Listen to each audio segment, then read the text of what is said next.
Attention, vous n'entendrez ces documents sonores et les questions qu'une seule fois. Écoutez les 4 propositions. Choisissez celle qui correspond à l'image.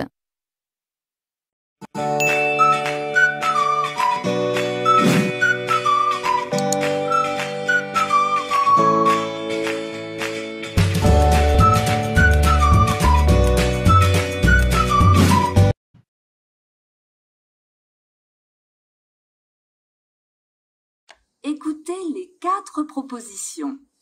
Choisissez celle qui correspond à l'image.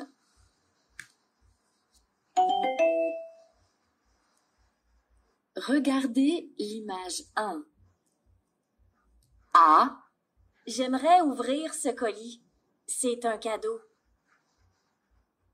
B. Je n'arrive pas à écrire le courrier pour le directeur. C. Je voudrais envoyer cette lettre, s'il vous plaît. D. Le facteur est passé. Tu vas chercher le courrier?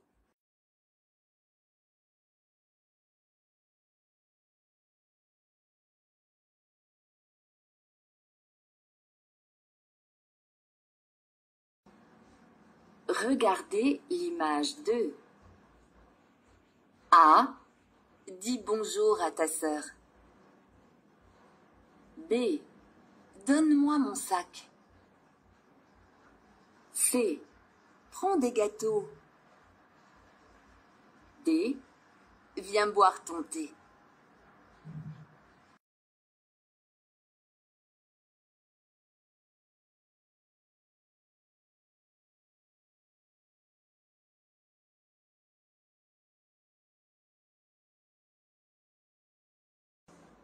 Quel est le prix de ce kilo de pommes, s'il vous plaît? A. Le deuxième est gratuit. B. Elles sont très sucrées. C. C'est au rayon des fruits. D. Il coûte 2,10 €.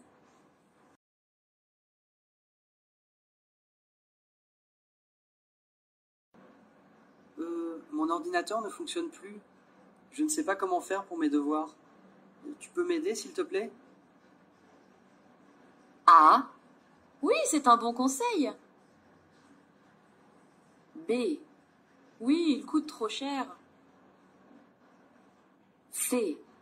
Oui, j'arrive tout de suite. D. Oui, tu as bien travaillé.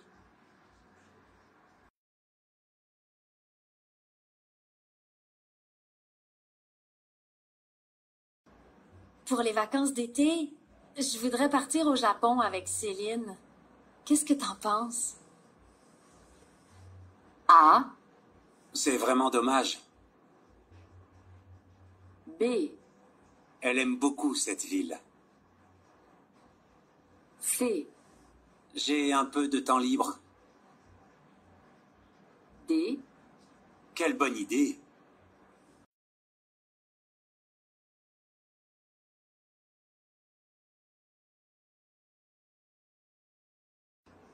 Bonjour, madame. Est-ce que je peux vous aider? Bonjour. Oui, j'ai rendez-vous avec Madame Kader à 10 h pour un poste de vendeuse. A. Bien. Asseyez-vous. B. Entendu. Allongez-vous. C. Pardon, taisez-vous. D. Silence. Levez-vous.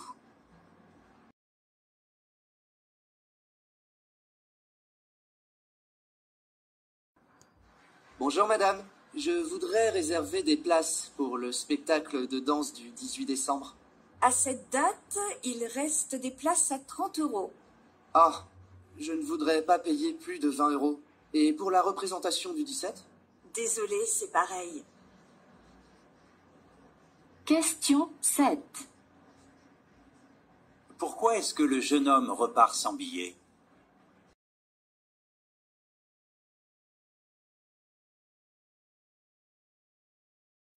Hôtel du Centre, bonjour. Bonjour, j'ai réservé une chambre pour 2 nuits le week-end prochain. Je voudrais arriver plus tôt. Est-ce que la chambre est libre dès le jeudi soir à 20h? Attendez, je vérifie. Non, elle est prise. Nous avons une autre chambre disponible, mais elle coûte 50 € de plus. Ah, d'accord. Je vais réfléchir. Merci madame. Question 8. Pourquoi est-ce que cet homme téléphone à l'hôtel?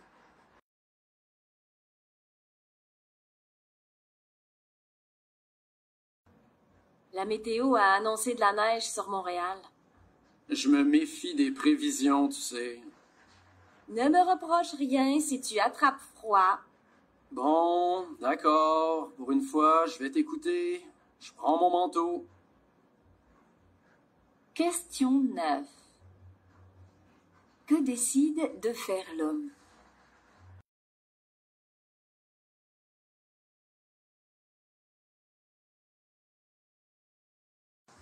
Léo, comment ça va depuis que tu es dans ta nouvelle maison?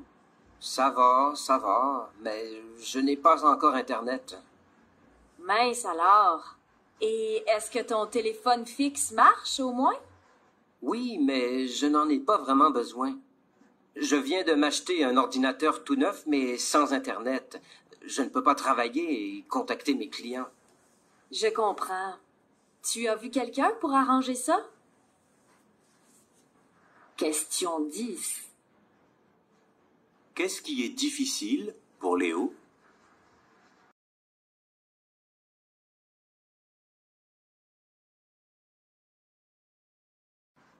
Allô, Paul, tu peux m'aider? Qu'est-ce qui t'arrive, Lydie? J'ai laissé mes clés de voiture dans la salle de conférence et elle est occupée jusqu'à 20h. Je peux te ramener si tu veux. Oh, merci, ça m'arrange. Je dois être chez moi à 18h30. Demain, je viendrai en transport. Question 11. Quel est le problème de Lydie?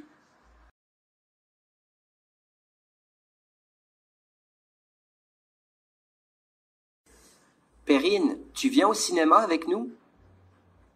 Quand? Aujourd'hui? Ce soir, la séance est à 20h. Il passe une comédie romantique. Non, j'ai une réunion au bureau jusqu'à 18h. Et après, j'ai rendez-vous au restaurant avec Paul. Question 12. Qu'est-ce que Perrine va faire ce soir?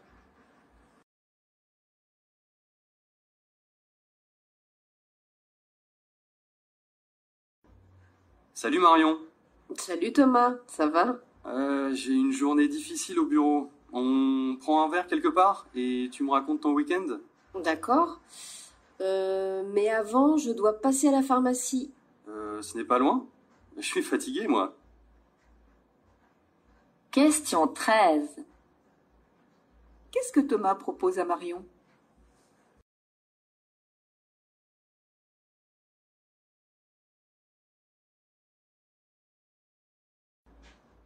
Je m'appelle Pascal. Ça fait 4 ans que je travaille dans une école maternelle. Je suis chargée d'aider les enseignants dans la classe. Alors, le plus dans le métier pour moi, c'est les relations avec les enseignants et les enfants. Ça, on a vraiment beaucoup de chance à ce niveau-là, surtout avec les enfants. Les côtés négatifs du métier, je dirais peut-être les journées un peu longues dans le bruit, parce que les enfants sont quand même en général bruyants. Question 14. Qu'apprécie Pascal dans son métier?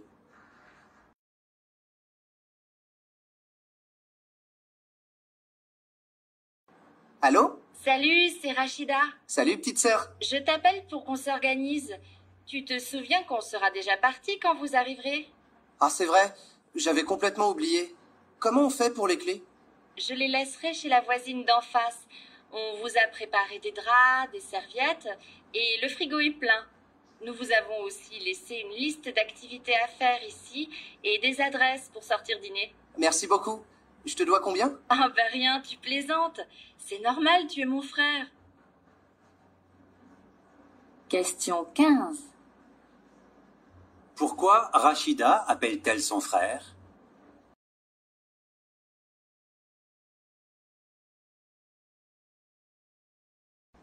Samira, tu viens de Matagami. Depuis ton installation à Québec, qu'est-ce qui te manque le plus? Il y a les parents, ma sœur, les copains, mais entre les mails et le téléphone, ça ne me pose pas plus de problèmes que ça. Bien sûr, il me manque, mais c'est si agréable de vivre ici à Québec que je pense y rester quelques années. Question 16. Qu'explique cette personne nouvellement installée à Québec?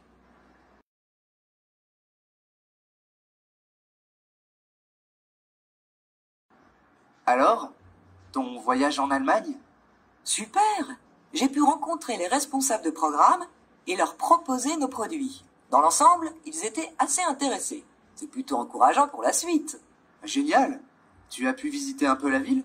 En dehors du quartier de l'hôtel, pas vraiment. Je suis assez déçu. Mais je n'ai pas eu le temps. Je ne suis resté que 3 jours et j'avais beaucoup de personnes à rencontrer. On mangeait tout le temps au restaurant de l'entreprise, les journées se terminaient tard.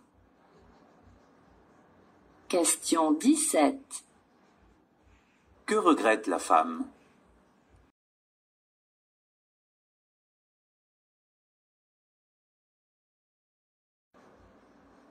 Tom, c'est Sarah. Je viens d'avoir ton SMS, mais je ne peux pas te répondre. Je suis en réunion en ce moment. Pour ce soir, pas de problème. Je te rejoins au cinéma à 20h et j'achète le popcorn. Question 18. Qu'annonce Sarah à Tom?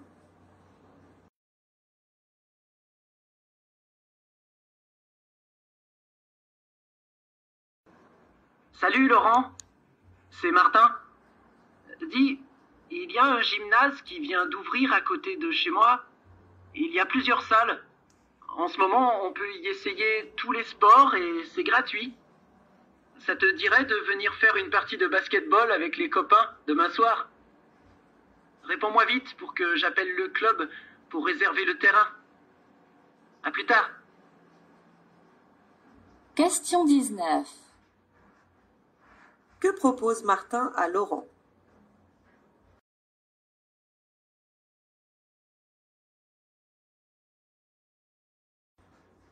Oh, j'ai commencé dans l'entreprise.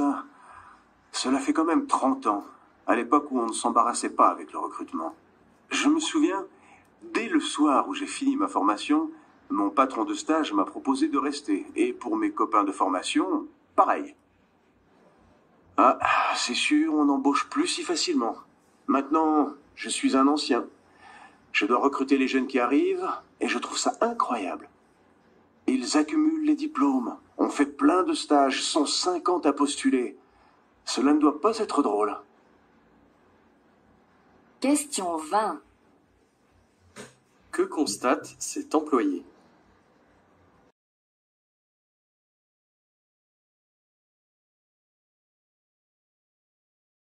Stéphane, est-ce que Corinne est rentrée de sa mission au Japon? Oui, elle était au bureau hier et aujourd'hui, mais elle est très fatiguée. La pauvre, sa mission a été plus difficile que d'habitude? Oui, elle a eu des réunions dans plusieurs villes. Elle n'a pas arrêté de circuler. C'est sympa, elle a pu découvrir plein de lieux différents. Pas du tout, elle terminait très tard le soir. Elle devrait prendre des vacances. Impossible, elle repart pour une conférence au Canada, la semaine prochaine. Question 21. Qu'apprend-on sur Corinne?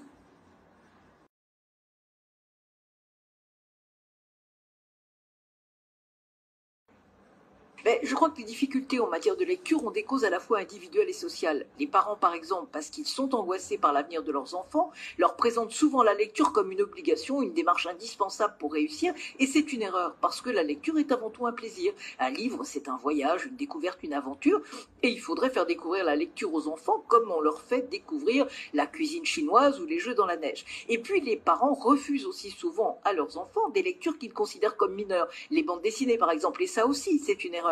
Lire une bande dessinée, c'est lire, et ça permet souvent d'ailleurs de découvrir ensuite d'autres formes de littérature. Question 22. Que conseille cette intervenante aux parents?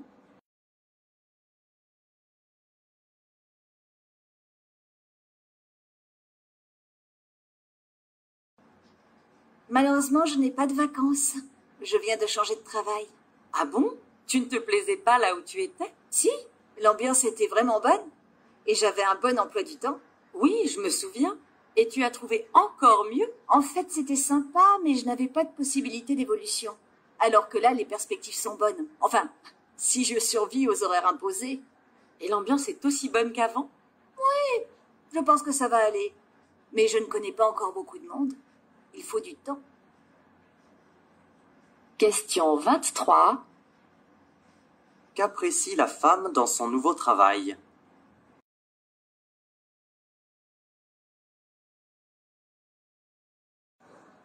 Bonjour, monsieur. J'ai vu votre annonce. Vous cherchez toujours une vendeuse? Oui. Cela vous intéresse? Vous avez de l'expérience? J'ai été vendeuse 15 ans à Québec, mais mon petit ami a été muté à Montréal.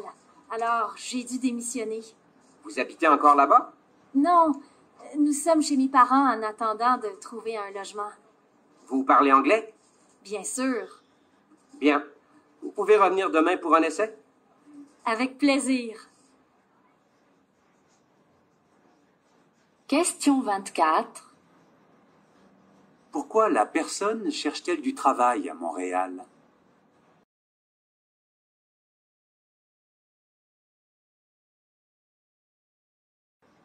Deux manières de ne pas goûter les aliments. C'est de manger en silence, on les trouve moins bons.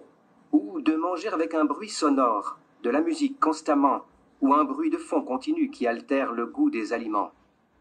La dimension sonore adaptée au goût des aliments, c'est la parole. Il faut commenter tout ce que l'on déguste, commenter les aliments, et à ce moment-là, on éprouve mieux leur goût. On éprouve mieux leur saveur quand on discute avec quelqu'un, alors que lorsque l'on est seul dans le silence, le plaisir de manger et de boire est bien moins grand. Question 25. Selon cet homme, qu'est-ce qui permet d'apprécier pleinement ce que l'on mange?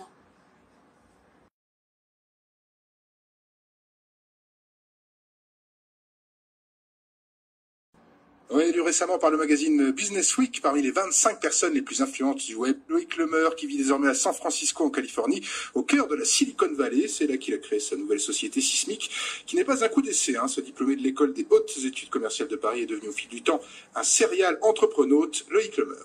Mon père était entrepreneur et mon grand-père aussi. Il était commerçant. J'ai jamais eu vraiment envie de travailler pour qui que ce soit d'autre que moi, y compris, peu importe la taille en fait de ce que je faisais. Je pense que je serais volontiers indépendant. J'ai toujours voulu créer ma propre entreprise dans l'internet. Donc c'est les deux passions que j'ai toujours.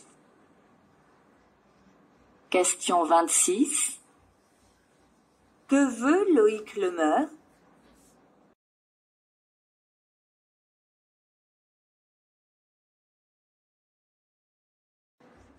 Tu viens à l'anniversaire de Bertrand samedi? Je ne sais pas encore. J'ai un examen lundi prochain. Tu es prête? Plus ou moins. Mes cousins de Toulouse sont venus passer une partie des vacances à la maison. Et j'ai dû leur faire visiter les monuments et les musées de Paris. Tu as pu travailler un peu? Oui, mais je dois encore étudier les maths. Question 27. De quoi parlent les deux jeunes filles?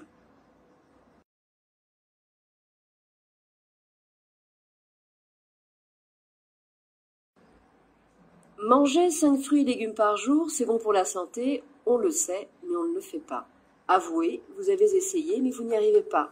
Miammiam.fr va vous y aider. Ce site propose des paniers avec des produits frais et de saison, le tout livré gratuitement partout dans le pays, chez vous ou sur votre lieu de travail.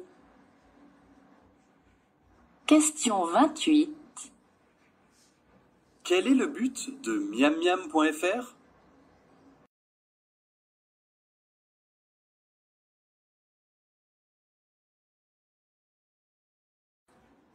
Alors, Patrick, ce stage d'informatique à la Tulipe?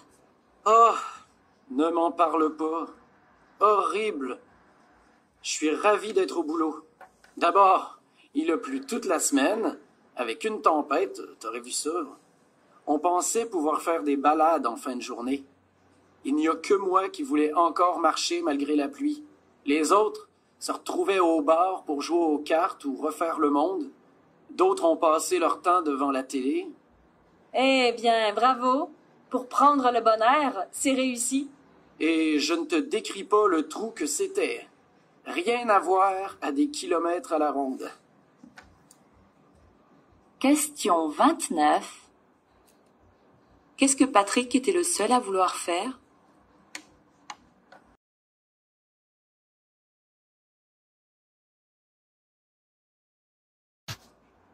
En mathématiques, les mots sont redondants, c'est l'ordre des mots qui fait tout le sens. Mais dans le monde littéraire, on peut avoir une petite virgule, un point-virgule, qui peut être l'objet de nombreux commentaires. Et ça, aujourd'hui, il vaut mieux faire confiance à l'âme humaine et à sa traduction manuelle qu'à l'algorithme et à l'intelligence artificielle. Donc le logiciel ne peut pas aujourd'hui et n'est pas prêt, si on vous comprend bien, de remplacer des traducteurs humains. Alors, il n'est absolument pas prêt ni pour la littérature, ni pour les mathématiques, puisque le travail qu'on a réalisé a dû aussi être amélioré, confirmé, valorisé et vérifié par une équipe de traducteurs qui sont des professionnels de la traduction scientifique de l'anglais vers le français. Question 30. Que dit cet homme sur ce logiciel de traduction?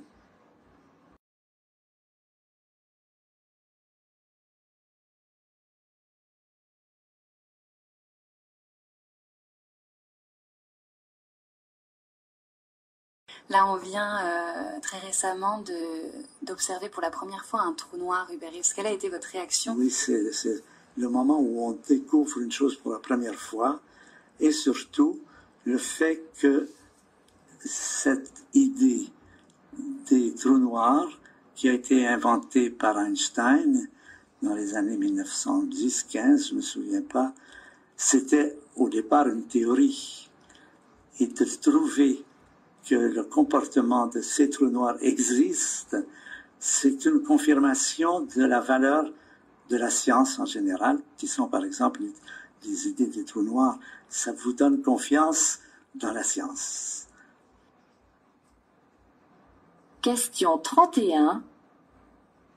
Selon Hubert Reeves, pourquoi cette première observation d'un trou noir est-elle importante?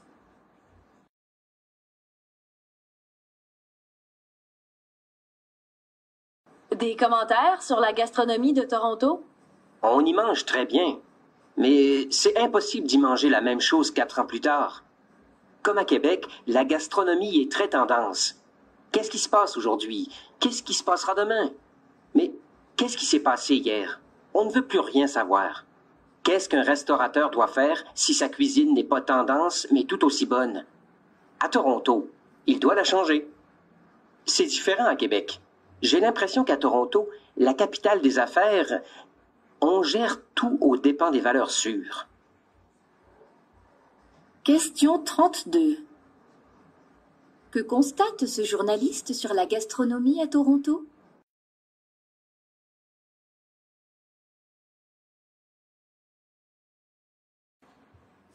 Au moment où l'on semble découvrir qu'il faut, pour fabriquer un plat cuisiné, un trader aux Pays-Bas et un autre à Chypre, un atelier de découpe de viande en Roumanie, un grossiste en Midi-Pyrénées, une usine au Luxembourg, ne serait-il pas temps d'examiner d'un peu plus près ces fameux circuits courts? Les quoi? Les circuits courts. Des modes de distribution alimentaire qui limitent les intermédiaires et les distances parcourues entre le producteur et le consommateur. Réseau d'achat groupé, vente directe, commerce locavore, et si le circuit court-circuitait notre modèle agricole, et si la consommation de proximité devenait une alternative crédible à l'agriculture mondialisée? Question 33. Qu'apprend-on sur la mise en place des circuits courts?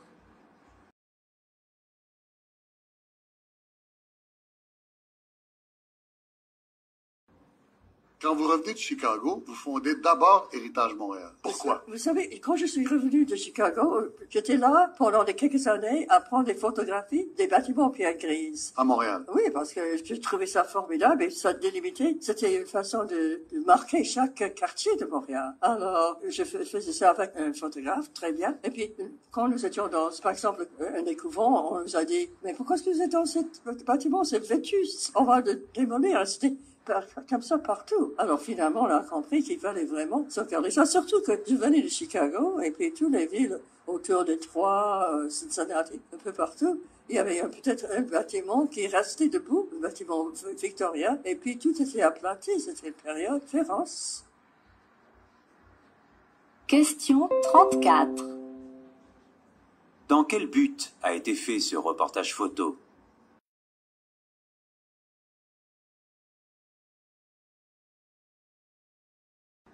Le problème des festivals, c'est très bien que les festivals se développent, mais moi j'ai l'impression qu'il y a beaucoup de festivals, mais en même temps il n'y a pas plus de groupes qui jouent sur scène. C'est-à-dire qu'on assiste en fait à un phénomène où les têtes d'affiche sont pratiquement toujours les mêmes, et puis ensuite on fait du groupe local, des groupes du coin. Et les artistes, qui sont pas entre guillemets des stars, qu'on dirait moyens, ont plutôt du mal à trouver des festivals parce qu'il y a un peu la course aujourd'hui. Je crois que j'ai l'impression que le festival c'est un peu aussi la course aux chiffres et on fait pas assez attention à l'artistique. Question 35. Quel problème est associé au développement des festivals?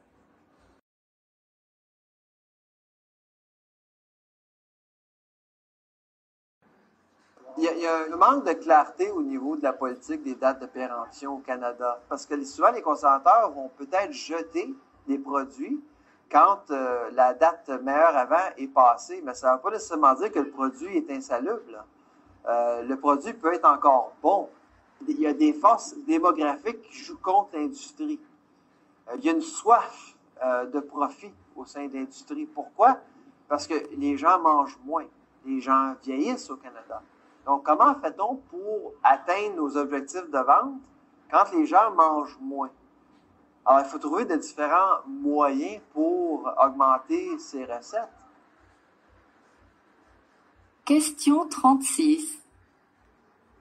Qui est lésé, d'après l'intervenant?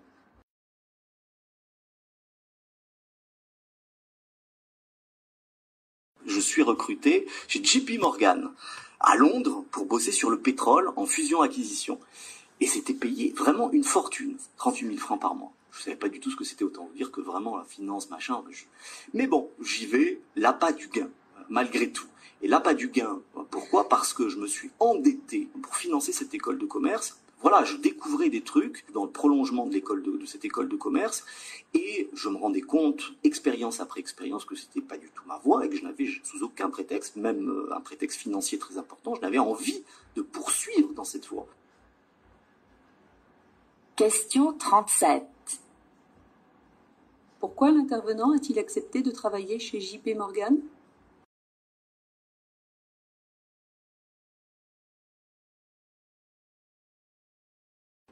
Les pays européens sont presque tous d'excellents élèves de l'écologie. Est-ce une bonne nouvelle? S'interroge Le Figaro. Pas si sûr. L'Europe, dit Gérard Dupuis dans Libération, ne paraît vertueuse que parce que son double décimètre était truqué. Les quotas de rejet de CO2, fixés à l'avance, ont été calculés de manière à ne pas trop effaroucher les industriels. Du coup, ils ne servaient à rien. Mais, reconnaît Gérard Dupuis, il serait tout aussi erroné, à l'inverse, d'avoir des exigences drastiques mais irréalistes. Les industriels savent d'ailleurs agiter un épouvantail efficace. La méthode la plus simple pour arriver à une absence complète de pollution, c'est de fermer une usine et de la délocaliser sous d'autres cieux. Ce n'est pas toujours une menace en l'air. Question 38. D'après le journaliste, en quoi les bons résultats européens en matière d'écologie sont-ils contestables?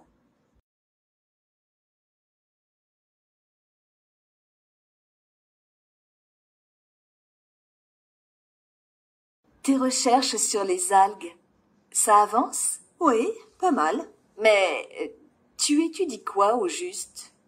Leur système de reproduction. Dans un milieu aquatique, le vent ou les insectes ne jouent évidemment aucun rôle. En fait, ce sont des petites boules au bout des tiges qui se fendent et attirent les cellules mâles pour les féconder. Et à quoi te serviront ces découvertes? Par la suite, on pourra multiplier ces algues et les utiliser dans la composition des produits pharmaceutiques. Question 39. Que cherche à étudier cette personne à propos des algues